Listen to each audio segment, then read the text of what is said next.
One of these days I will get it, and I'm not sure why I am so small here. Let's see here. That didn't really help it. But anyhow, welcome to Dentist in the Know. I'm Chad Duplantis.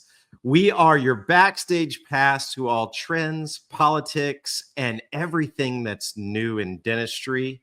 It's live. It's over a cocktail. We have a fantastic guest tonight. And I am here finally in full view with my bestie. Well, actually, I should say one of my besties, because one of our besties is in Germany, of all places. I mean, forget that bestie. But I am here with Dr. Jennifer Bell, and I'm going to go ahead and bring her up. How you doing, JB? I'm good. How are you?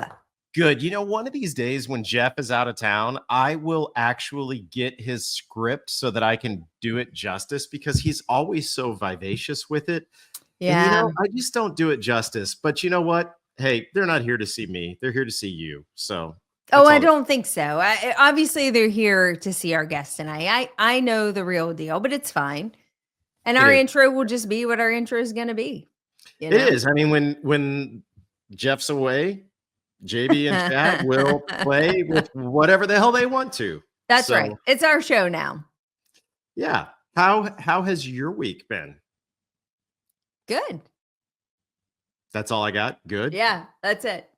That's it. Uh-huh. Yep. Okay. Yeah. Well, solidly good. Well, then you know what? I'll tell you about my week. You know what, though? I will say really quick. This is always what happens right before you're about to go on vacation, right? Oh, that's right. You'll have spring break next week, right? Yeah. So I think everybody knows what that week looks like the week before you're supposed to go out of town. Yeah. Right? Yeah. I get it. Yeah. I get it. So. But all good. I will say I got great affirmation today. I used that new injection mold composite, flowable composite that Clinician's Choice put out recently. And I really wanted to try it because I really love that technique. I've been doing it for a while. I have a lot of different ways that I've been using it, but I've been playing around with that process. And it's so funny, Chad. Sometimes I won't even look at my own work.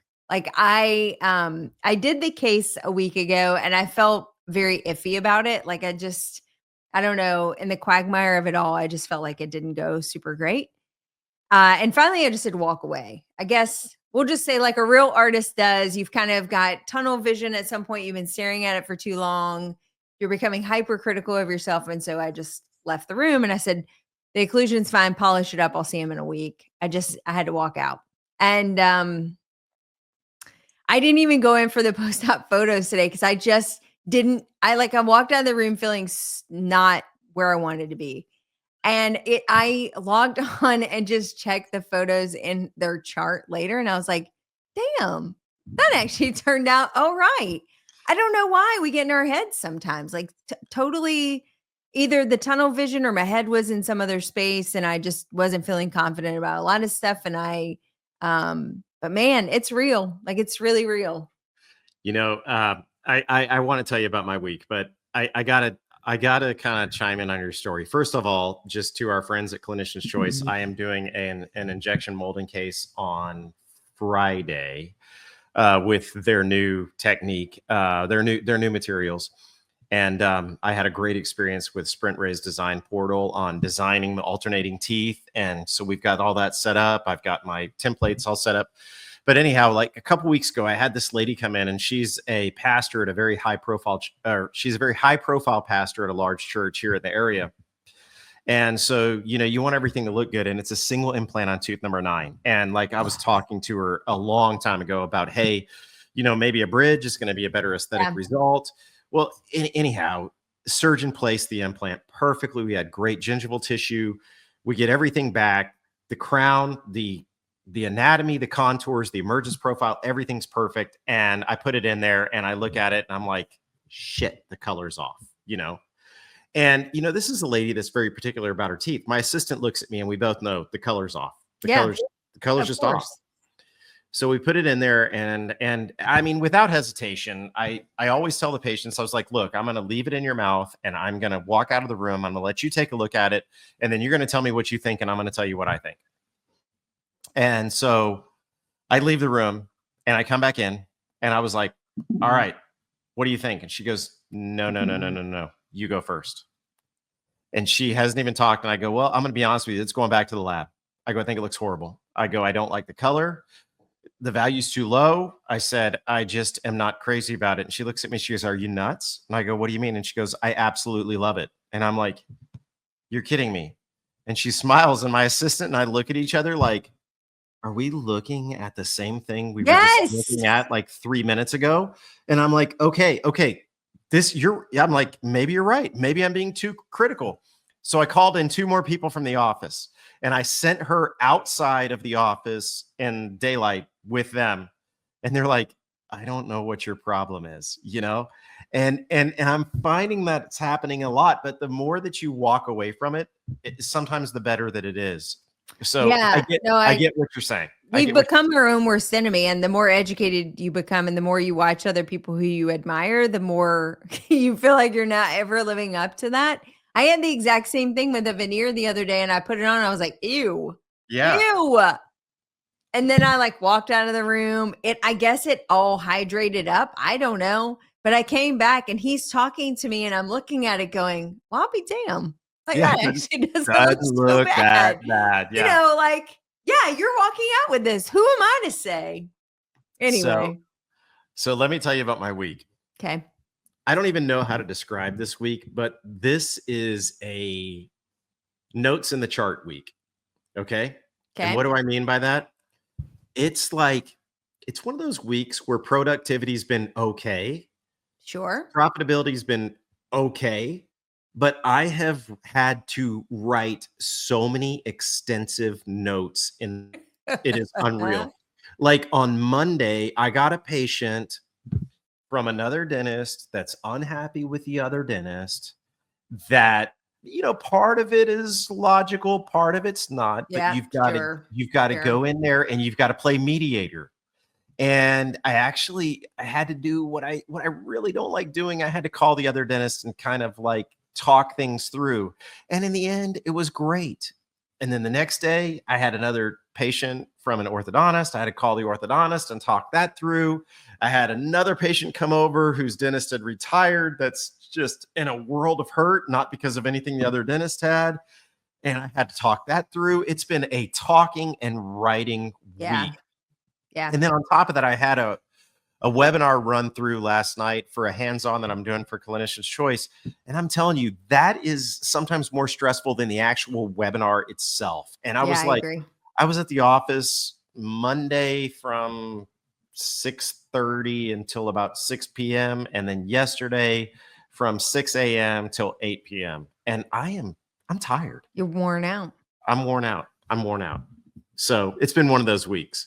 But you know what? I still love what I do. That's all that matters. And our great Jeffy is in Cologne at IDS, learning all the things, seeing all the new stuff, all the new toys. Yeah. Yeah. And hey, for those of you that don't know Jeff at a dental show is like a kid on his first time at Disney World. Yeah. It's like, hey guys, I just met with so-and-so. It's awesome. You guys are going to die over this. And then it's just like ... at the end of it, And so we can't wait to hear from Jeff. We miss you, Jeff. We wish you were here. It's probably like 3 a.m. right now. I hope you're sleeping, but we know you too well. You might not be. So. Anywho, should we get to news? Do you want to intro the show for tonight? Yeah, I will. So tonight we have a dentist. He once a dentist, always a dentist, but I'm going to say in his former life, he was a dentist. He's always been a comedian, Dr. Jeffrey Gurian, and he is a fantastic human being. We're going to have him on the show in a little bit. He's been here before. He's here again. But there have been a lot of changes in his professional life as far as dentistry is concerned, because dentistry's kind of resurfaced in a certain aspect where he was able to merge his two careers, his passion and his career, if you will. And so he's going to talk to us a little bit tonight. But before we get to Dr. Gurian, we have Dr. Jennifer Bell with the news. We always have the news. For the news this week, to be fair, the federal government has a lot going on. So, focusing in specifically on dental things is not high priority, although there's a lot of discussion around Medicare benefits and dental benefits associated with that. Obviously, funding to states for Medicaid and Medicare.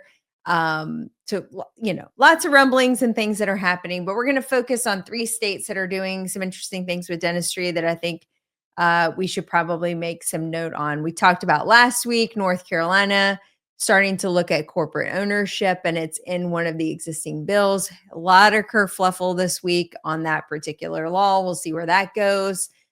Illinois, I actually want to apologize. I should have brought this news story up way earlier than I am this evening, but I think it's interesting to note a few laws that went into effect in Illinois in 2025 that honestly, as a practicing dentist in the state of North Carolina, if they had gone into effect, would have drastically changed the way we practice. So I think it's really important to make sure that our fellow friends in Illinois know about a few of these changes. So there were a couple of different laws that were passed at the end of the year. One was that now insurance companies will be required to honor pre-authorization unless they can show an extenuating circumstance for why they can then go and deny that. Once a pre-authorization has been issued in the state of Illinois, it would be very difficult for them to go back on that. And I think that's awesome for patients and for doctors who are really trying to do their very best to give patients a fair price and to be very open about what things will cost, even though they can't really control the compensation of that. But another interesting law that went into place that I had no idea existed was the regulation around third-party financing in dental practices. And we're all familiar with these different companies: Care Credit, HFD, Cherry, Sunbet. There's a ton of them on the market right now providing third-party financing to our patients so they can be able to pursue dental procedures, more complex cases than maybe what their dental benefits would cover and what maybe they could just afford with cash. But now Illinois has a law in place that actually prohibits patients, dentists, and employees from filling out financial applications in the office.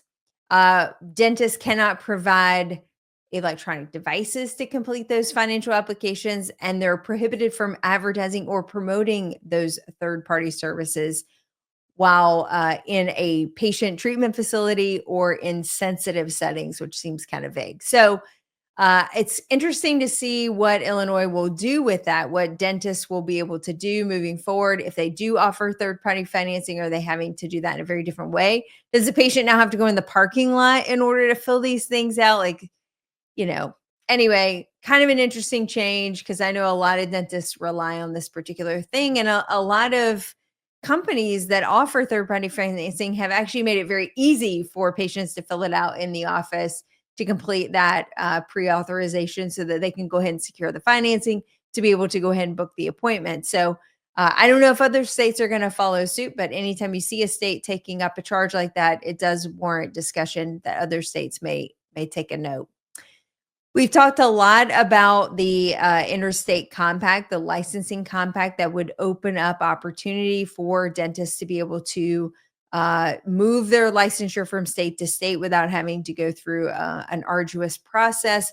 As long as you're a part of the compact, then the process to move from state to state would be much easier. This was originally kind of a banner that folks were carrying for military spouses. As their spouse was moved from base to base or from assignment to assignment, that their spouses that were dentists would be able to acquire a necessary license in that state to be able to provide that service. So that was the origin story. I think it sort of morphed into a few different things since then. But Arkansas is now the next state to join the compact. I think now that would put them up to 11, 10 total. Was what was required in order to make it an official compact. And now they have a few additional states to continue to move the momentum forward for this to be a more commonplace activity.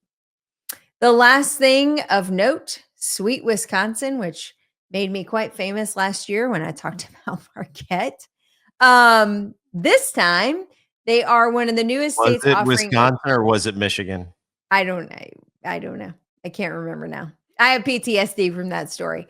Um, Wisconsin is going to be the newest state to offer dental health aid therapist training.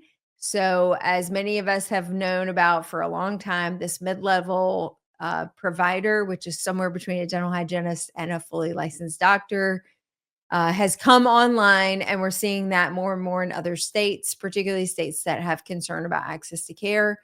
So, Wisconsin is now offering the training program in order for licensed dental hygienists to take the dental therapy training to move into doing other types of procedures. Most commonly, it is simple restorative and simple extractions. My joke has always been if I knew which ones those were, I could effectively avoid all the really hard ones that I didn't see coming. But anyway, Godspeed to those who have that foresight and that crystal ball that can predict the easy ones from the more challenging ones.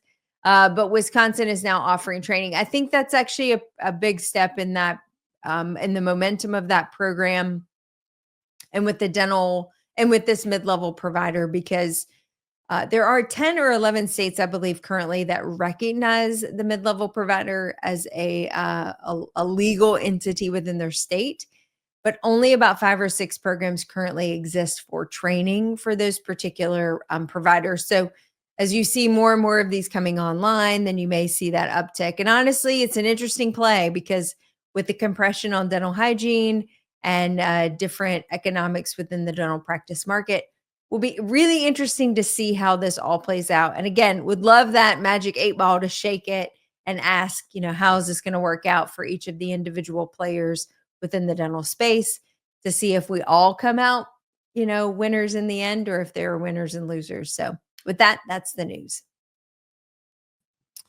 Always just so fascinating. I tell you, lots of things going on all the time. Hey, Did you know that about the third-party financing, though? I thought that was really interesting. No, I did not know that, and I do find that interesting as well. It's going to be I wonder if more states will, make it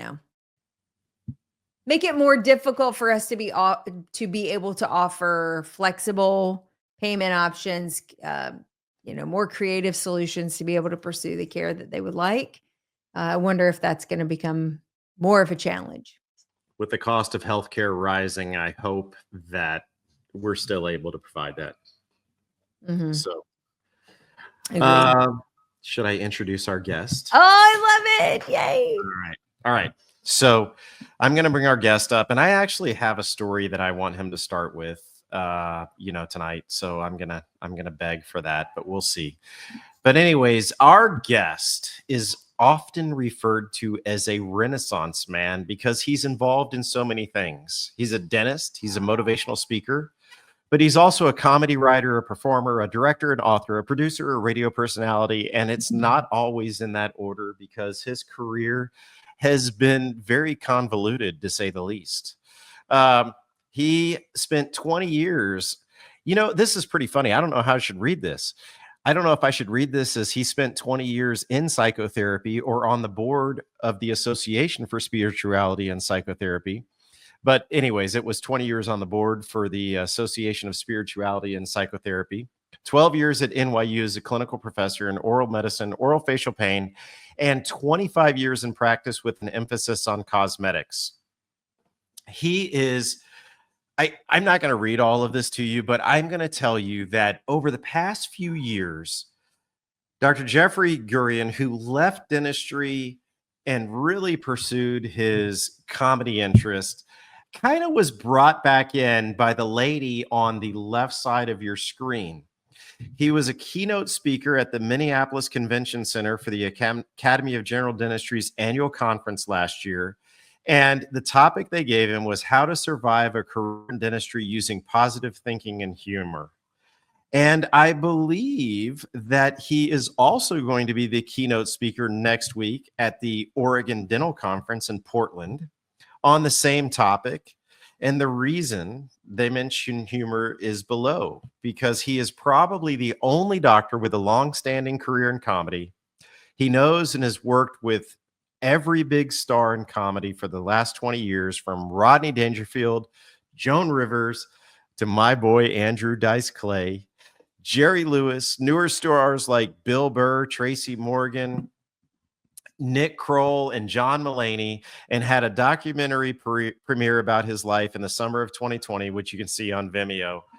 Without further ado, I would like to introduce our good friend, Dr. Jeffrey Gurian, the Renaissance man of dentistry and comedy. Good to see you, Jeffrey. Great to see you guys. I'll tell you, with an introduction like that, I better be good. You better be. It's a lot of pressure. Definitely a lot of great to see you guys. And Jennifer, of course, thank you so much for the introductions. You inspired me to become a dental motivational speaker. Well, when we had you on the show, what was it, a year and a half ago, almost 2 years ago, maybe? Is it? Yeah, it's crazy how time flies. Right? I just thought in New York. I love interesting stories, and I love pathways that people take throughout their career. And each of us have our own unique story. And I think we don't give enough credit to one another about how impactful that story can be. Sorry. Sometimes you just need to hear somebody else validate it, to say other people need to hear your story and other people need to hear what you have to say, because especially right now with burnout being so high for doctors and just the general satisfaction in their work and in the professional space is not good. I think your message is really important, and we can't get it out enough. So thank you. Thank you. Well, they say that as dentists, we have the highest rate of suicide and the highest rate of divorce. I did the divorce. I'm trying to put off the suicide for a while. Tabled. It's tabled. We appreciate that. We appreciate that. Only another dentist knows what it's like to be a dentist. Yeah. I loved hearing the stories about your week. I relate so much. Oh God. How we judge ourselves, you know, we're such perfectionists. That's how we're trained, to be perfectionists. We work in such a small area. You know, to most of the world, an inch is a small amount of space. To us, that's 3 teeth. That's so big. We're working with millimeters all the time, and inside, and with people that are afraid of not because of things that happen to them as an adult, because of things that happen to them as a child. Yeah. Carrying those fears all these years. Because years ago, so many dentists worked on children that had no business working on children. You know, you have to have the right personality to work on the right temperament to work with little children, especially little children. And years ago, I can still remember the sound of that old electric slow-speed drill. Oh. You want to kill yourself. Yeah. And the smell. Yeah. Like, burning smell. When did you walk away from dentistry in total? I never really walked away. After when I was at N.Y.U, I was there for 12 years. And when I wrote this book with Chris Rock, that was when I left. Back around 10, 11 years ago. But I always stayed, you know, connected because I loved the field so much, you know. And then when Ahmed Ismail, you know, the dean of Temple University, contacted me. It's such a crazy story. I was harassed in dental school. You know, I was so looking forward to being a dentist. I wanted to be a dentist since I was 12 years old. And I thought I would be welcomed into the profession. And instead, it turned into a 4-year fraternity hazing. And they treated me so badly that from the day I graduated, I never went back. I have a picture of me in dental school, if you can see it. I was banned. I was banned from dental school for 3 weeks. You look like the 5th member of the Beatles. Yeah. No, but look how short my hair was in the back. I had sideburns and I had a mustache. But my hair was very short. But to them, I was a radical. And there were 2 guys, the head of Crown and Bridge and the head of prosthetics, the 2 most important departments, were offended by my presence. And the head of Crown and Bridge had a Confederate flag in his office and a sign that said, "The South will rise again." And this where guy was this at N.Y.U? Where was this? At Temple. Okay, so that's where you went to school. Okay, Temple. Yeah, and the other guy, the head of prosthetics, could have won a contest for who had the shortest hair in the world. These 2 guys just hated me, and I was banned from clinic for 3 weeks. Now, you know, in school, if you miss even a day or two, it's a problem. You have credits. You have to fulfill, you know, certain credits. 3 weeks is insane. And I had an advisor. I'll never forget. I'm not going to say his name, but he took me out in the hall one day and he said, I want you to know you're a disgrace to the profession and you should think of dropping out of school. That's something to tell a 22-year-old, you know. Right. That's all I was. And they destroyed my self-confidence and my self-esteem till the day I graduated. They humiliated me on a daily basis. And so in 2019, when I left, I never went back. I never had anything to do with the school because it left me with such trauma. And my parents used to say, you know, we'll understand if you want to drop out. And I said, I'll never let them get the best of me. This is my dream. I want to be a dentist no matter what I have to go through. And I graduated at the top half of my class. I was number 54 out of 126. And so 2019, I get an email one day from the dean of Temple. And he said, I'd like to come to New York and take you out to lunch. And I assumed that they were going to ask me for a donation because I never had anything to do with the school. And I was going to say no, but I write books about confronting uncomfortability, fighting fear, and I have to walk the walk. I can't just talk the talk, right? So I agreed to this luncheon, and he brought another dean with him. Now, he was not the dean when I went to school. He's a brand new dean, and they took me to this beautiful luncheon, and I started to tell him my story. I brought my pictures of my before and after pictures of my cosmetic work. I brought a film script that I wrote about my experience in dental school called Almost Cut My Hair, which was after a song by Crosby, Stills, Nash & Young. And I brought all this stuff to show him. And I thought to myself, this will be my opportunity for some closure. I'm going to tell him how poorly I was treated and how I was singled out. And I started to tell him my story, and he interrupted me. And he said, I want you to know they were racist and anti-Semites. And I know your story. He said he had read about me on the internet. He didn't come for a donation. He came because he said he wanted to meet me. He said, I was one of the most accomplished graduates of the school. And at the end of the meeting, he said to me, can I give you a hug? And I said, absolutely. And I took a picture. I have a picture of me with these two deans, one on either side of me.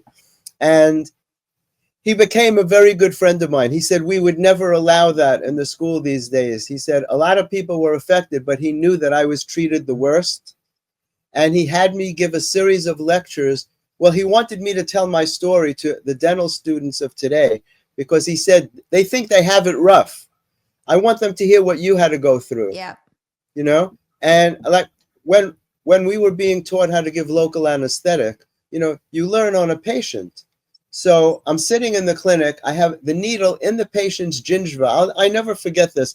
It was the upper left quadrant. I'm injecting, and an instructor comes by, and he goes like this, put it in further, like that. He hit my arm. To this day, I mean, that would be considered assault. They would never get away with stuff like that today. But that's the way they treated me for 4 years. So I wound up doing a series of lectures at Temple. He said to me, I want you to talk about changing frustration to enjoyable and hate to love. And then he hired me to do a comedy show for the faculty for the Christmas holidays. And he said to me, would you ever think that this would be possible? And I said, in a million years, I could never guess, because they tried to destroy me in dental school. You have to have very good self-esteem and self-confidence to be a good dentist.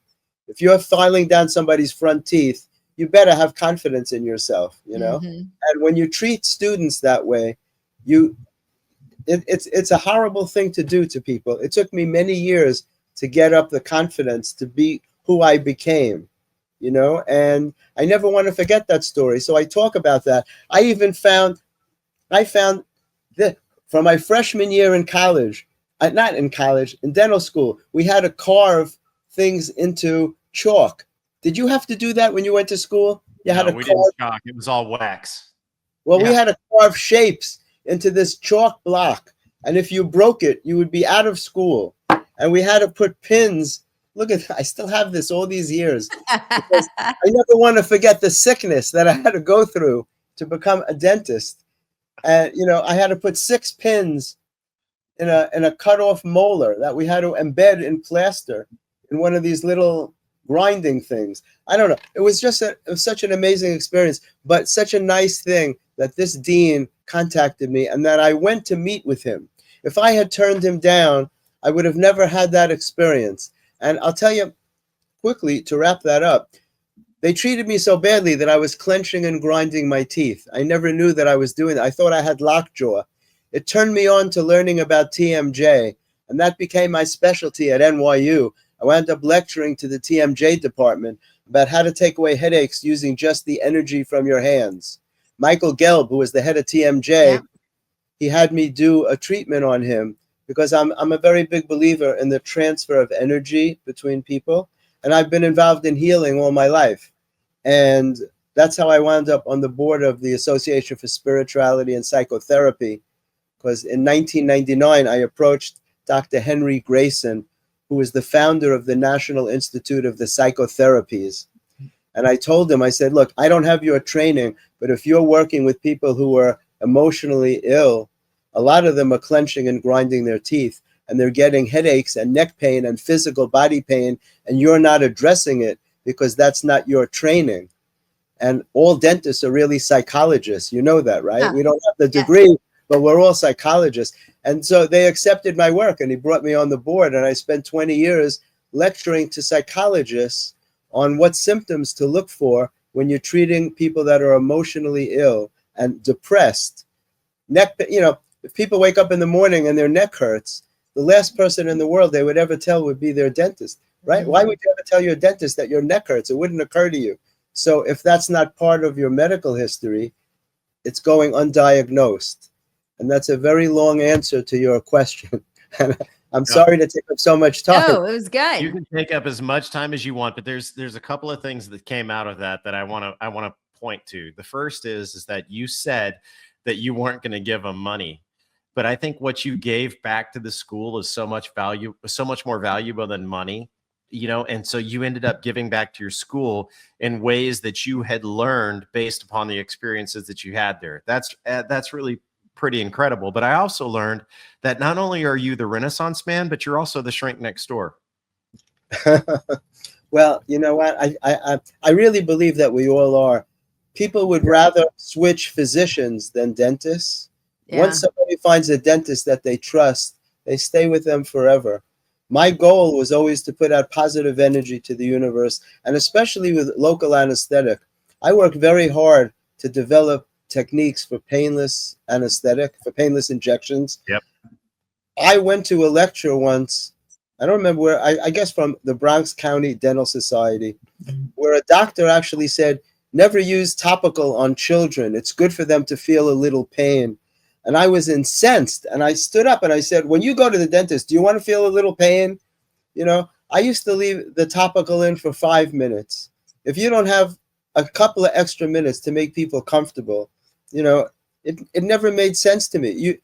I would work on little children, and I would show them the needle that is like a water gun, and I would squirt it. And I would leave the topical in while I was showing it to them. And by the time I gave them the anesthetic, they didn't feel anything. All it takes is an extra couple of minutes to make a person comfortable. If you hurt somebody with the anesthetic, they're nervous for the rest of the visit because they're expecting more pain. If a person says to you, are you going to give me an injection? And I say, I already did. You've got a patient for life. People used to come to me before they went to the oral surgeon, and they'd say, could I come to you for the injection first before I go to the surgeon? and I'd be like, sure, I don't mind. Of course, come in, because that's what you're supposed to do. It's your craft. It's what you're good at. It's your craft. Yeah. It's an art and a science. And as dentists, we have a very unique opportunity. We're cradling people's heads in our hands. We're working inside their mouth. It's such an intimate field. It's an artistic field and a very intimate field. And that's where I used energy work, When I was at N.Y.U, Dr. Joan Phelan was the head of oral medicine. And she called me into her office one day. So I thought I was getting fired because I always think I did something wrong. Right. Yeah. Well, you were kind of conditioned that way at Temple. Exactly. Yeah. if they called you doctor in dental school, you know you're in trouble. If they said, Mhm. okay, doctor, come up to the board, you know you were in trouble, right? If they called you doctor. So she calls me to her office, and I was ready for the worst. And she said to me, Jeffrey, I think we're underutilizing you. I see what you're doing in the clinic, and I think you should be teaching this.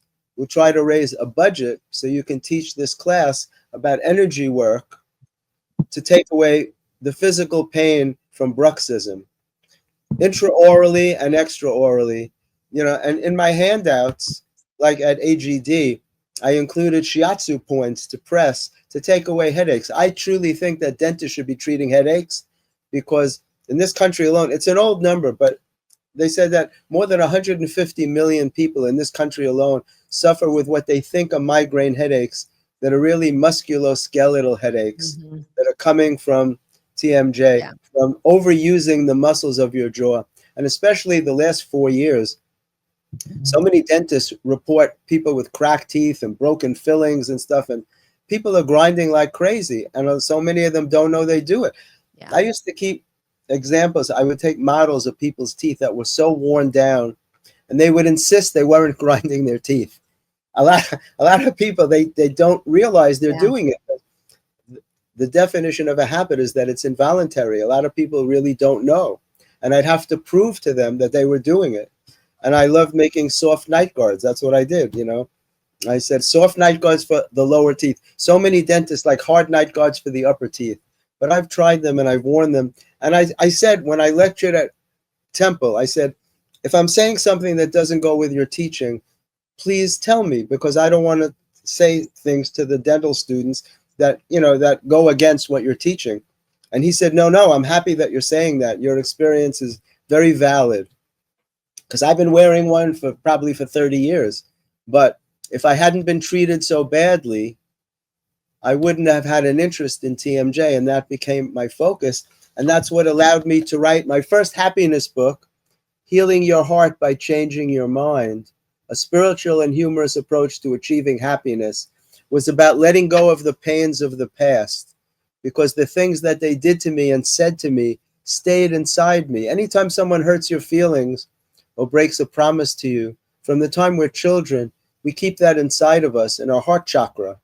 Not to be too metaphysical, but I believe in energy centers. It's an ancient Sanskrit word that means wheels of energy, and there are 7 of them in the body. And every time someone hurts your feelings or breaks a promise to you or hurts you in some way, it stays lodged inside of us. And it affects your self-esteem and your self-confidence, and it affects every decision that you make in your life. Because every time you're called upon to make a decision, you think about what to do.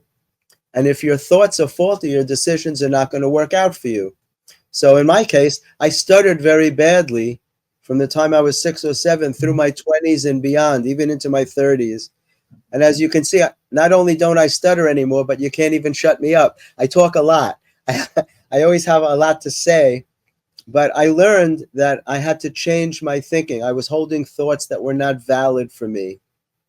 And my dental school experience took me on that trip. I had to let go of that negativity that they placed on me, telling me that I was a disgrace to my profession because I had a mustache. It's a very sick thing to do to people.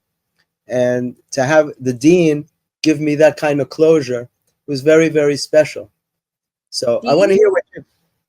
Was comedy the outlet for you? I mean, and I bring this up for 2 reasons. One, to highlight kind of this parallel life that you were living, as I kind of understand it. But 2, I see a lot of dentists, number 1, they're creative beings by training. Yes, we are very type A. We hold ourselves to a very high standard, both from our training, but I also think there's some innate perfectionism that sort of gravitates people towards this profession.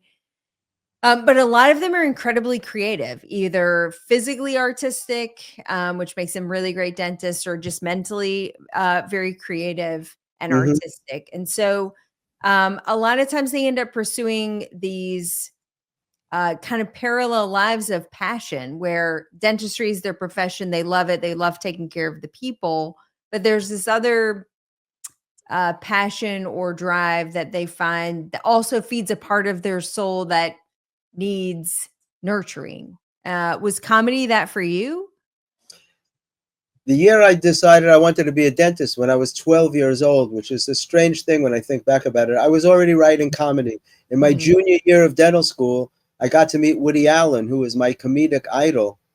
I was sending him notes backstage on my dental school cards as if I knew him.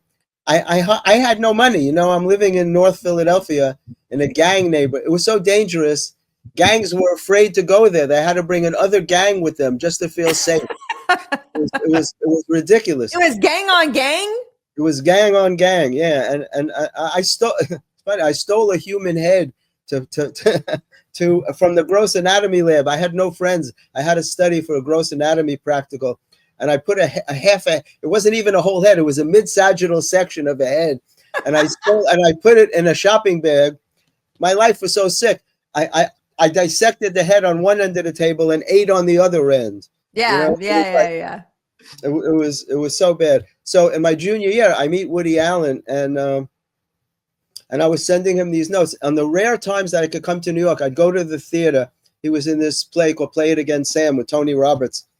And I would leave a note on the back of my dental school card. Woody, it's Jeffrey. I haven't seen you in a long time, and I'll be coming to the show. And I just kept leaving these cards. And one night I finally saved up enough money to get tickets. And I brought this girl who hated me. But we had just broken up. She was the only girl I knew, a pretty girl. I knew if I meet a big star, I have to show I'm sane. So you either wear a tie or you bring a pretty girl. I didn't have a tie. So I just was the only pretty girl I knew. So I begged her to please come with me. And she agreed because she knew it was my dream to meet Woody Allen. So he sits with me. I'm saying, and I sent my last card. I said, Woody, I'm here, and I'll be back during intermission. And so I didn't even know you wait till the end of the show. I was a kid. I didn't know anything. So during intermission, I almost chickened out. She goes, you can't chicken out because I came with you. And I go and I meet Woody, and it's in the middle of the show. He goes, can you come back tomorrow night? And I'm like, no, I'm much too busy. I'm like, of course I'll come back tomorrow night. And I'm driving my father's car. I beg the same girl. She comes with me again. Woody sits with me for like an hour, and he reads all my material. I didn't even have scripts. I had scraps of paper. And he said to me, your comedy is very visual, and you should really think of making films out of it, which I did. So I'm a junior in dental school. A few years later, I made those films. It was called the Men Who series, a series of absurd films like men who take a pitchfork to the movies, men who enjoy Latin dancing with tools. I had a guy do the tango with a wrench. That was unbelievable. And I was doing these false news stories, like several men were arrested for smearing cream cheese on the ankles of elderly women who wore their stockings rolled down like bagels. You ever see the old women with the stockings around their ankles? It looked like bagels to me. So I got my dear grandmother, who had a great sense of humor. I was so sick. She actually let me put cream cheese on her ankles. Yes, that's what grandmothers do. And she made believe she had a Jewish accent. And she said, you know, in the Jewish religion, we have two kinds of stockings, one for milk and one for meat. She goes, and this crazy man, he smeared cream cheese on my meat stockings, and I can't get it off. So, and I filmed that, and that's what I brought to Saturday Night Live, and that's how I got started doing comedy. From Alan's Weibel, I snuck into Saturday Night Live. I was driving a Mandarin orange. I was going to ask you to tell this story, so please carry on. Okay. But we got to start with the pimp. Yeah. Okay. So I had just started making some money from dentistry, and I was going to buy my own car, and I'm like, what car would be appropriate for a guy like me? So I met this pimp from Maryland. His name was Benny, and he had a gold Cadillac Eldorado. And the Eldorado had a clear bubble over the driver's seat and a clear bubble over the passenger seat. I was very impressed with his lifestyle. I said, this is who I need to be. So I went to a place in the Bronx called Dick Gidron Cadillac. And they had one Cadillac left. It was a Mandarin orange Eldorado that had been made for one of the Isley brothers. And this car, it appears in the documentary that they made about me. So you can actually look this up and see it for yourself. So I bought this car, and I put a Rolls-Royce grill on it because that's what the pimps did. But my car had BDS plates. So wherever I went, police would follow me and hookers would check out the car. Nobody knew what the story was. And I'm driving this car and I'm wearing all leather clothes. And people think I'm in the music business, but I'm a dentist, right? And my wife is like, we're Jewish and we live in Scarsdale. What are we doing? Why am I driving an orange Cadillac? Nobody got it but me. It was the most amazing car. That's the car that I drove up to Saturday Night Live. And in those days, you could drive right up to the building at 30 Rock. There was no terrorism in those days. It was a much safer world. And I had a CB radio in the shape of a telephone. There was no cell phones yet in those days. So I made believe I'm on the phone. So I pull up in front of 30 Rock and I throw the doorman a couple of bucks. And I said, watch my car. Lorne Michaels is expecting me. Lorne Michaels had never heard of me. He was the producer of Saturday Night Live. And I go in the building and I sneak past the security guard. I get in the elevator, go up to Saturday Night Live. Alan Zweibel, who was a young writer at the time, one of the head writers on the show, was playing handball on the wall with Neil Levy, who was Lorne Michaels' cousin. And I stop him and I introduce myself and I tell him I have these films. He looks at the films and he did the kindest thing for me. He didn't just give me the phone number. He called his manager on my behalf and asked him to meet with me. And his manager was a man named David Jonas, who was handling Freddie Prinze at the time. If you remember the late Freddie Prinze, he had a show called Chico and the Man. And he met with me in his office on 57th Street. And he took, for the first year, he tried to talk me out of it. He goes, you're a doctor. What do you need this for? What are you, crazy? The show business is not for you. But I wouldn't take no for an answer. And from him, I started writing for comedians, all the guys who did the show Catskills on Broadway. And that's how I got to meet Rodney Dangerfield. And then I started writing for Rodney. And he was doing my stuff on The Tonight Show with Johnny Carson. And that's how I became what they call an industry name. And then that snowballed into me writing for Joan Rivers and Dice Clay. I'm one of the few people that ever wrote for Dice. And he says it on the radio, so he doesn't mind me saying that. And I was the main writer for the Friars Roast for 12 years. So I got to work with Jerry Lewis and Milton Berle. If you remember the name Milton Berle, yep, he was my sponsor in the Friars Club, Mr. Television. So I got to work with all the legends from yesterday, you know, Sid Caesar and Henny Youngman and all those people, and all the young guys from today. You know, I'm the first guy to be pranked with too much tuna on Comedy Central by Nick Kroll and John Mulaney. And I got to show you this. Oh, I put it when they did their Broadway show. Do you know who Curtis Sliwa is in New York? He started the Guardian Angels. Mm-hmm. They're crime fighters. They ride the subways. They wear red jackets and red berets. And he's running for mayor again of New York City. So Nick Kroll and John Mulaney had a show on Broadway called the Oh Hello Show. And during the show, they prank people with a very big tuna sandwich. They think that's hilarious. I'm the very first person that was pranked with too much tuna. They made me this jacket, an exact replica of the Guardian Angels, but mine says Gurian Angels. That's awesome. And it's an exact replica of Curtis Sliwa's jacket. So they didn't know I was his dentist. I was Curtis Sliwa's dentist. And he says it on the radio all the time, so I'm not saying anything I shouldn't say. But they mentioned him in their Broadway show, not knowing that he was a dear friend of mine for like 30 years. So as a surprise, I brought Curtis to the show, and he wore his Guardian Angels jacket, and I wore my Gurian Angels jacket. And Fred Armisen was there from Saturday Night Live, and it was always his dream to meet Curtis Sliwa. And we all took pictures together. I have all those pictures. So it just shows you never know what could happen in your life, especially in my life. I never know what could happen. It's always something unusual and strange and fun.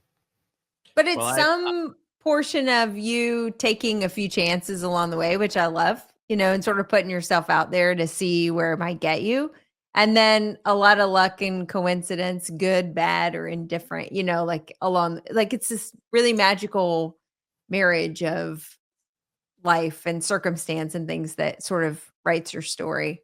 It's not you just playing second fiddle. You're not just the best friend, if you will. You take lead many times. I had a lot of nerve in those days. I wouldn't be able to do the things that I did today. You know, there was only 3 people I ever wanted to meet when I was a kid: Woody Allen, Salvador Dali, and the Beach Boys. And I met them all. And I just used to know how to make things happen. I don't even know how I did it. I would, if I had a certain goal, I never let anything stop me. Yeah. And that's what allowed me to write the books that I write today about mindset and changing negative thinking to positive thinking. It's so important. You know, we live in a world where we're surrounded by negativity, and positive thinking is so important. It got me through a heart attack, a widowmaker heart attack, where I was back on stage 5 days later. And the owner of the comedy club said to me, "What, are you crazy? You just had a heart attack." I was like, "Yeah, but it's hard to get a spot here. I didn't want to lose my spot." He said, "Only a true comedian would say that." Yeah, And exactly. then with COVID, you know, I'm laying there, March of 2020. Well, you know, I'm a trendsetter. I went right out and got COVID. I want to wait. Yeah. Double pneumonia, you know, and I'm laying there. I didn't know what was going to happen to me. Luckily, they didn't put me on a ventilator. They were using hydroxychloroquine before they politicized it, and that saved me, you know. And it was a crazy time. And I wind up laying there. They tell me the guy in the bed next to me is from Wuhan, China. I'm like, that can't even happen. That's the kind of stuff that happens to me all the time. So it gave me material for my act. Yeah. So I was lucky enough to survive. And, you know, I told the nurse, From patient 0. yeah, I'm like, can't you move me? There was no place to put me. and so I said to her, I'm a little bit concerned. So she points to a thin curtain between us. She says, "Don't worry, there's a thin curtain." I'm like, too bad Dr. Fauci didn't know about the thin curtain approach. You know, a thin curtain. I'm supposed to feel comfortable that there's a thin curtain hanging between us. We could all just walked around in our own curtains. With a thin curtain, yeah, just between. Yeah. So anyway, things happen to me, but I try to turn them into something comedic, you know, because that's how you think. When you're in the comedy world, everything's funny. Yeah, or it makes you cry. So I choose to laugh. Either I choose to laugh. Yeah, I definitely choose to laugh. You know, and you know, I have a question for you. You know, we're coming to the point where we probably have to start shutting down, but I want to ask you a question because I think you're full of just wonderful knowledge and wonderful advice. There's a lot of young dentists out there nowadays that are struggling, and you know, they're trying to figure out what their next steps are. They're trying to figure out if they're in the right place. Some of them are even trying to figure out if they're in the right profession. What piece of advice do you have for them? And it doesn't have to be just one thing, but is there anything that you would share with young dentists to kind of make their career a little bit more meaningful, or, you know, their life path more sustainable? No one winds up in dentistry by accident. If you're there at all, it's because you had an interest. You have to love it. It's the kind of field where you really have to love it in order to be good. And I think if anybody went through the ordeal of applying for dental school and then going through the interviews and then being admitted, that you do belong there. It's a very tough field. It's not an easy thing. I loved it. All the years that I was there, first, I consider it an honor anytime someone comes to your office and they trust you with their health. And I tried to impart that to the students when I was at N.Y.U. A lot of students come from different cultural backgrounds. A lot of them told me they didn't get hugged as children. You know, my patients very often would hug me, and I would hug them back. Everything is about touch in dentistry, developing a light touch. If you're awkward about touch, it's going to be very hard for you in that field because, as I said, you're holding patients' head in your hands, you know. So I would just tell people, persevere. You know, it's a great field to be in. Aside from all the problems that you face in practice with the insurance and all that kind of stuff, but just it's an honor to take care of people, and you have to really, really want to do it. It was my dream. It was truly my dream. Aside from comedy, that's why I wound up doing both. I could never leave one to do the other until recent years. But for many, many years, I was doing both simultaneously because I could never make up my mind which I like best. It's you know, it's truly a great honor to be a dentist. You have to work very, very hard to achieve that goal. When I was growing up, people would say, if you couldn't get into medical school, you became a dentist. It was considered a second level thing, you know. When physicians have a toothache, they don't call another physician. They call a dentist, you know. We're amazing at what we do. And especially with all the things that have been invented, you know, when I got out of school, cosmetic dentistry was very new. We were using adaptic. You know, I used to lecture. I was a consultant for a lot of the companies in the early days. And I got to lecture on the early techniques. I put teeth back together again, like front teeth. I would bond back the piece that was missing. I did a lot of very innovative things that were new and exciting to me. These days, there's so many things that I don't even know about. You know, there's always breakthroughs. It's an amazing, exciting career to be in. And you just have to be able to handle the stress. So it's good to have something else like comedy, you know, to like, I think that you have to have a balance in your life. If you spend your whole time just looking in somebody's mouth and you're working in millimeters, I could understand why that could drive you crazy after a while. But you have to develop other areas of your life that you're interested in. It can't only be that. And I think that balance will help you to have a happier life. But being a dentist is a wonderful thing. So I hope that answered something of your question. I don't know. I think it answered a lot of it, you know, and you know, as we're running out of time, you know, tonight, I just want to thank you for being here. And it's always a pleasure to see you. And I will tell you that I look forward to seeing you on the big stage, opening up some dental conference and throwing some humor in there. But as we close the show tonight, I'm going to switch gears a little bit. I'm going to take off my dentist hat and I'm going to put on my dad hat for a second because my son watched this show tonight. And I had him watch the show because I told him, I was like, hey, this guy is a comedian, which is what my son wants to be. He's in New York. And you said something tonight that I don't know that you said, but I wrote it down.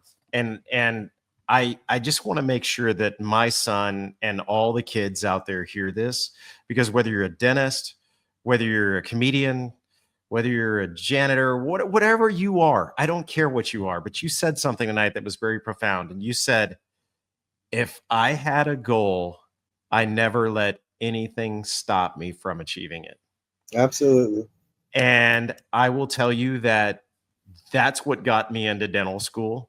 That's what got me a job. And you've obviously pursued your goals and you've made a passion out of life that a lot of people haven't. And so I do also want to hone in on you saying that it was an honor to be a dentist, because I truly believe that it is. We have a profession that, all kidding aside, we do get to be a clinical and psychological therapist in a number of different ways. Mm-hmm. And, you know, we never need to lose sight of that, because, you know, there's so many reasons that people come to us, but there's reasons that they come back to us that are more important than the reasons they initially come to us. So I hope everybody got something out of tonight. I know that I certainly did. It's always a pleasure to see you. Your zest for life is like no other. And I hope we have you back again, Jeffrey. Thank you so much, Chad. I just want to say briefly as to what you said. You never know what you say that another person needs to hear. Mm-hmm. And it's such an interesting thing that something that could seem so simple to you can be helpful to another person. And that's why sharing honestly is such an important thing to do. Because again, you know, you never know. Somebody may really need to hear a particular thing, and we're always being guided, you know, and I'm just very grateful to have the opportunity. You guys are amazing, and I'm just very happy that I could be on here with you. So all right, really quick before he goes, where can they find you next? Oh, well, I listen, I have a big project. I can't tell you the whole thing. Do you guys know do you know who D.L. Hughley is? Yes. Yeah. One of the original kings of comedy. Well, he's going to be producing a project about me, and that's all I can tell you. It's something huge. But I just hosted the Winter Film Awards. I just hosted 2 events for NAMI, the National Alliance for Mental Illness. They want to do comedy shows for people in hospitals and people in recovery. I'm on the board of LaughMD, that brings comedy to people who are sick and to people in recovery. It provides them with pre-programmed iPods with comedy on them, because comedy is a healing force. Absolutely. And you can check out my website is comedymatterstv.com. My YouTube channel is youtube.com/comedymatterstv. More than 600 videos with Jimmy Fallon and everybody in the comedy world. Amy Poehler, Amy Schumer, even women not named Amy are on there. There are other women Other not women named Amy. named Amy. And if anybody wants to contact me, you can have my email is jeffrey@jeffreygurian.com. And all my books are all on Amazon. Fight the Fear, Overcoming Obstacles That Stand in Your Way, Facing Adversity, Stories of Courage and Inspiration. True stories of people that have overcome amazing obstacles in their lives. My story on stuttering is very minor compared to what these people have overcome. And it's all about, we all get obstacles in our lives, and it's how you handle it that matters. You can either be crushed by them, or you can find the strength to overcome them. And I always admire people who overcome obstacles. So thank you both so much for having me on. I really appreciate it. And Always a pleasure. Soon. Thank you so much. Always great to see you. And even though dentistry is a great medical profession, I still believe that laughter is the best medicine. So everybody have a wonderful evening. And that wraps up another podcast for Dentists in the Know. On behalf of Dr. Jennifer Bell, Dr. Chad Duplantis, and myself, remember that we've got a great profession. So let's make it a great day, Dinks.